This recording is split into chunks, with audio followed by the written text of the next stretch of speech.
9th class में उस time पे था, उनकी अचानक से तबीयत खराब होती है और उसी टाइम पे घर भी बना था। तो आगे 2 कमरे का घर बना, आगे घर बनाने के लिए पैसे की जरूरत, कमाने वाले बीमार हो गए तो कोई कमाने वाला नहीं। मेरे को ये समझ में आया कि मुझे कमाना चाहिए, मुझे समझना चाहिए। तो 12वीं के बाद मैं प्राइवेट स्कूल में 2 दिन पढ़ाने गया। 2 दिन गया पढ़ाने, 2 दिन पढ़ाने गया वहां पे। तो वहां मुझे 100 रुपए मिलता था और 150 रुपए मेरा खर्चा होता था। तो 2 दिन से तीसरे दिन नहीं गया। कमाने की जरूरत क्यों पड़ी? क्योंकि आजकल गांव में ऐसा होता है कि पड़ोसियों की नहीं बनती। हमारे भी पड़ोसियों की नहीं बनी। जो हमारे पड़ोसियों की नहीं बनी, जब हम आज भी मुझे याद है, जब हमारे अब्बू, हमारे पापा बाहर काम करने चले गए, अपने फैमिली में मैं बचा, मेरे भाई, मेरी अम्मी, 3 लोग बचे। तो जिस जगह पानी लेने जाया करते थे, जिस पड़ोसी के यहाँ, तो वो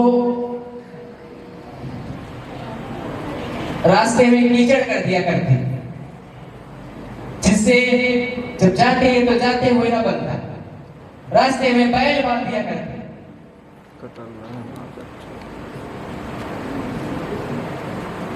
जो बैल जिससे जाते भी ना बनता। रात को अब्बू तो घर में है नहीं, उनके घर से लाइट आती तो लाइट काट दिया करते। ये सारा कुछ चलता गया,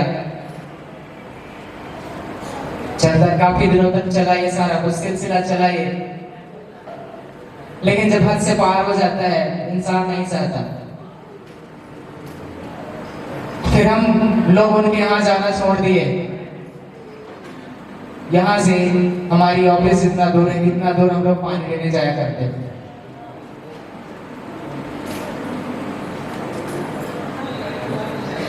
ये सब कुछ देखने के बाद हमारा ड्रीम था कि हम डॉक्टर बनेंगे। लेकिन फैमिली कंडीशन को देखते हुए हमें लगा नहीं, चलो कुछ काम करते हैं। आइडिया में एडमिशन करवाया। एडमिशन करवाने के बाद इस बिजनेस में आया।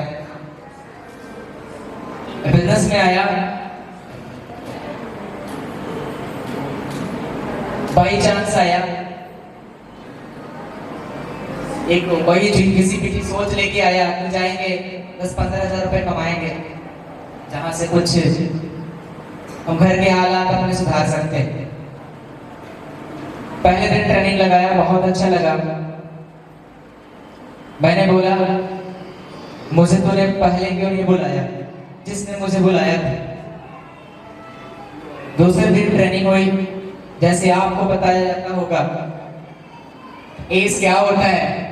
3 दिन की ट्रेनिंग हुई थी मेरी। एस क्या होता है, आपको 3rd ट्रेनिंग सेशन में बताया जाता है कि एस को 1 से 3 लाख रुपए इनकम मिलेगा, डायमंड बैच लगेगा, बिग रिस्पेक्ट मिलेगी। ये सारी चीजें जो आज आप देख रहे हो उस टाइम पे क्लासेस में बताया जाता है। तो मैंने भी सुना। सुनने के बाद फिर स्टार्टअप बताया गया। जब स्टार्टअप बताया गया तो मैंने ये समझा, अपने जिसने मुझे बुलाया मैंने उसको बोला, यार तुम्हें पता है अगर मेरे पास पैसे होते ना तो मैं यहाँ पे ना आता। अगर मेरे पास पैसे होते तो जो मेरे पापा है, मेरे अब्बू हैं, वो तुम्हारे चाचा के यहाँ काम करने ना जाते, वो तुम्हारे चाचा के यहाँ काम करने बिल्कुल भी ना जाते। मेरे पास पैसा होता तो मैं यहाँ पे क्यों होता, मैं इस बिजनेस मैं यहाँ पे क्यों होता, अभी मैं पढ़ाई करता। बोला कोई बात नहीं, ट्रेनिंग लगाओ। ट्रेनिंग लगाया, इंस्पेक्टर संजय सर की क्लास हुई। क्लास को मैंने अटेंड किया। बोले एस बनना है, बोले हाँ एस बनना है। अंदर से आवाज आई बनना है, और एस मैं बन सकता हूँ। नेक्स्ट डे ट्रेनिंग लगाया, लेकिन सबसे बड़ी चीज होती है स्टार्टअप। बिना स्टार्टअप के कुछ नहीं होता, बिना शुरुआत के कुछ नहीं होता। जैसे आप सभी ने, कुछ लोगों ने कुछ नायबन से स्टार्टअप किए होंगे, कुछ प्रमोटर से स्टार्टअप किए होंगे, कोई कहीं से स्टार्टअप किए होंगे। मैंने भी बिजनेस को स्टार्टअप करना चाहा। मैंने भी घर में पैसे मांगे कि मुझे बिजनेस स्टार्टअप करना है। कई सारी फैमिली यहाँ पे बैठी है, उनके बच्चे बच्चियाँ, उनसे पैसे मांगे होंगे स्टार्टअप करने के लिए। मैंने भी अपनी फैमिली में पैसे मांगा। पैसे मांगा, बोले पैसे तो नहीं है, क्योंकि हमें भी पता है पैसे नहीं है। पैसे होता तो मैं यहाँ पे काम करने ना आता, पढ़ाई करते।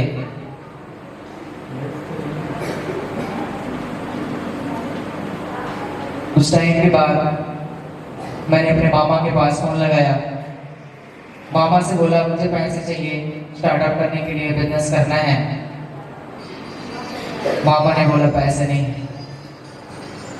मामा को गाली गलौज कर दिया, मैंने बहुत गाली वाली दे दिया। आप सिर्फ बोलते हैं, करते नहीं हैं। आप बोले थे कभी भी तुम्हें कोई तकलीफ होगी बताना, मैं तुम्हारे साथ हूँ। आज मेरे पास तकलीफ है तो आप मेरा साथ नहीं दे रहे। ये बात मेरी नानी को पता चली। मैं बुलाना चाहता था आज उस शख्स को भी, अपनी नानी को भी बुलाना चाहता था, लेकिन वो आ नहीं पाई।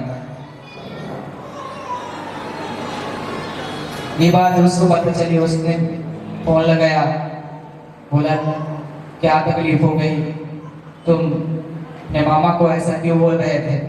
मैंने उनको बताया ऐसी सी बात है। उस बूढ़ी औरत ने मुझे 6,000 रुपए दिए। उस टाइम पे मुझे लगा मैं कितना गंदा इंसान हूं, मैं कितना बदनसीब इंसान हूं, कितना मैं गंदा इंसान हूं कि जिस बूढ़ी शख्स को मुझे पैसे देने चाहिए मैं उससे पैसे ले रहा।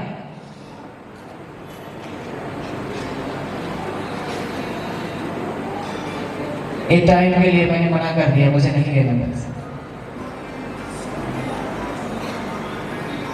टाइम दोबारा से, तब रिंकू सर को मैं उतना अच्छे तरीके से नहीं जानता था। वो मेरे से मिले, उन्हें बोला, अपने बारे में बताया। मैं दोबारा से फोन लगाया, पैसे मिले। मैंने उनसे पैसे लिए, फिर पैसे भी लिए, लेकिन माइंड में ये भी चला कि यहाँ के लोग कितने गंदे हैं। ये किसी भी इमोशन को समझते नहीं, किसी के ऊपर ये तरस नहीं खाते। एसोर्ट के लोग, इस इंडस्ट्री के लोग कितने खराब, कितने गंदे हैं, जैसे आप लोगों को लगता होगा। मुझे उस टाइम पे लगा कितने गंदे हैं लोग। फ्रेंडों से मांग के इधर उधर कर से मैंने प्रमोटर रैंक से बिजनेस को स्टार्टअप किया, लेकिन अभी बिजनेस को नायबन रैंक से करना था। जब बिजनेस को नायबन रैंक से करना था, दोबारा से बेसरमों की तरफ फोन लगाया, घर में लगाया। जिनको कभी मेरे अब्बू पैसा दिया करते थे, उनसे, उनके पास उनको जाके गिड़गिड़ाना पड़ा पैसे के लिए। उनसे मिला, मैंने सुना यहाँ पे एक शख्स थे, मैं उनका नाम नहीं बताऊंगा, जिसने मुझे उनके बारे में बताया, क्योंकि अभी वो अवेलेबल नहीं, लेकिन हाँ उनकी वजह से हम जरूर हैं। उनकी वजह से हमारे अप्लायंस भी, तो मैं उनको नहीं बताऊंगा। उन्होंने बताया कि एक एस हैं, जिन्होंने भैंस बेच करके बिजनेस को ज्वाइन किया था। मेरे माइंड में आया मेरे घर में बकरे हैं, मैं भिजवाता हूँ। मैंने भिजवाया, अभी भी मेरे को पैसे कट रहे थे। दोबारा से फोन किया, मम्मी को तो मना लिया रो गा के, अभी भी पैसे घट रहे थे। फिर किसी ने बताया एक फलाना इंसान जिन्होंने जमीन बेच करके बिजनेस को स्टार्टअप किए थे, आज वो एस हैं। मैं फोन लगाया, उस दिन मेरे अब्बू रोने लगे, बोले तू घर का बड़ा लड़का है, तू इतना जैसे आज बोल रहे थे ना, मुझे भरोसा है, मुझे भरोसा था कि मेरा लड़का गलत नहीं करेगा। लेकिन उस दिन बोले कि तू घर का बड़ा लड़का है, तू इतना नालायक निकल जाएगा मैंने कभी नहीं सोचा था, तू इतना बेशरम हो जाएगा मैंने कभी नहीं सोचा था, कि तुझे घर के हालात पता है फिर भी तू ऐसा बोल रहा।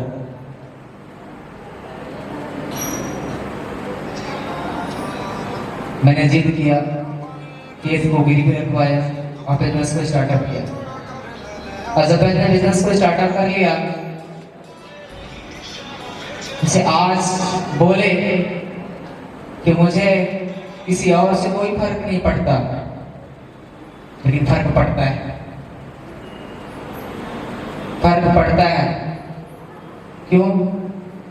उस टाइम पे जब उनको बोला गया लड़का वहां पे कुछ नहीं कर रहा, जाके कंपनी फंस गया है, लड़कियों के चक्कर में जाके वहां पे फंस गया, मैं कुछ काम धाम नहीं कर रहा, सिर्फ लड़कियों के चक्कर में गया है, वहां पे फंसा है, कुछ काम धाम नहीं कर रहा हूं।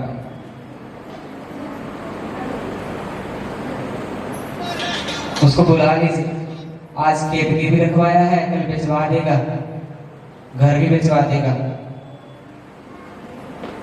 लेकिन मैंने किसी की ना सुनी, बिजनेस को किया। अब बिजनेस में प्रॉब्लम आती है, स्ट्रगल आता है, बिजनेस शुरू करने के बाद भी प्रॉब्लम आती है। मुझे भी बिजनेस में प्रॉब्लम आई।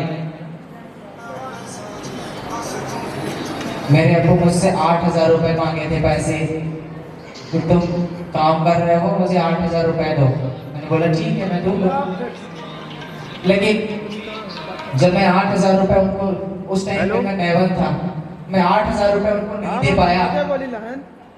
जब उस दिन मैंने उनको 8,000 नहीं दे पाया, लाइफ में पहली बार उस दिन मेरे अब्बू मुझसे गाली दिए।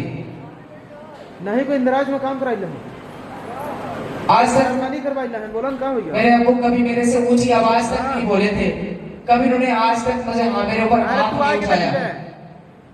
लेकिन उस दिन मुझे ऐसा बोले, 8,000 रुपए मांगे थे, उस टाइम पे मेहमान था, मैं नहीं दे पाया। बोले लोग सही ही कहते हैं, तुमसे निकम्मा कहीं नहीं मिलेगा। जब वहां पे कुछ नहीं मिल रहा तो काहे वहां पे कड़ाया हो। तो देसी भाषा में काम करे, बहुत सारी चीजें काम करे। जब पता है ना, जब पेरेंट्स गुस्सा आते हैं तो बहुत कैसी लैंग्वेज में बात करते हैं, गाली गलौज दाई माई करते हैं। लेकिन बुला पैसे नहीं मार दे। उस टाइम पे बहुत बुरा लगा। क्यों लगा? मेरे से पहली बार मेरे बाप ने मुझसे कुछ मांगा और मैं उसको ना दे सका।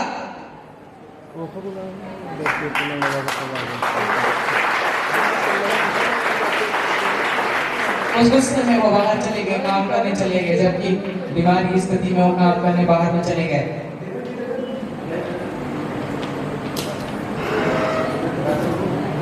इस बिजनेस का सबसे सैड मोमेंट था उस दिन मेरे लिए। उस दिन मैं खुद भी खूब रोया, मैंने रिंकू सिन्नर को भी रुलाया और अपना सिन्नर को भी रुलाया। उस दिन मैनेजमेंट सेंटर में नहीं थे, मैं उनके सेंटर में काम करता था। बंद कमरा करके हम रोए। और डिसीजन लिया, अब जाना है, अब यहाँ पे नहीं रुकना है, बिजनेस को नहीं करना है। क्योंकि उस टाइम पे 8 महीने हो चुके थे मुझे, उस टाइम पे क्लास में 3 years थी। पड़रा का वो सेंटर था जो न्यू वाला सेंटर खुला था, एक में जिसमें टाइल्स वगैरह नहीं लगी थी, उसी में मैं भी रोया, रिंकू सिन्हा भी रोई। पूरा मोटिव हो गया कि अब यहाँ से निकलना है, क्योंकि मैं अब कभी लाइफ में फर्स्ट टाइम किसी ने मेरे बाप ने मुझसे कुछ मांगा, मैं उसको ना दे पाया। तो ऐसी इंडस्ट्री किस काम की जहां से मैं कुछ दे ही ना पाया।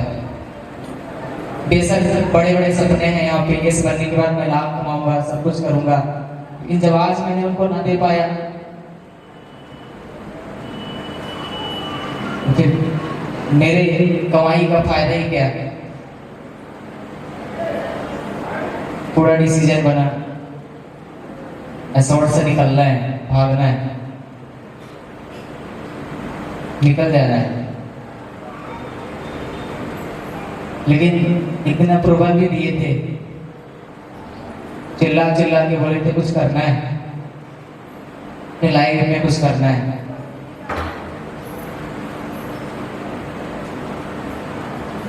कनिष्ठ को देखते थे कि घर के बड़े लड़के थे, उन्होंने बताया था कि घर के बड़े लड़के अपने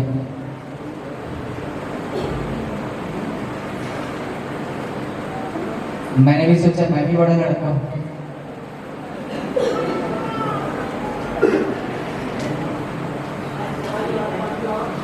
उस दोपहर गए, संजय सर से मिले, मैं गया, रिंकू सिन्हा की कुलसेठ सिंगर गए, संजय सर से मिले। मिलने के बाद मोटिव बना, अब नहीं जाना है।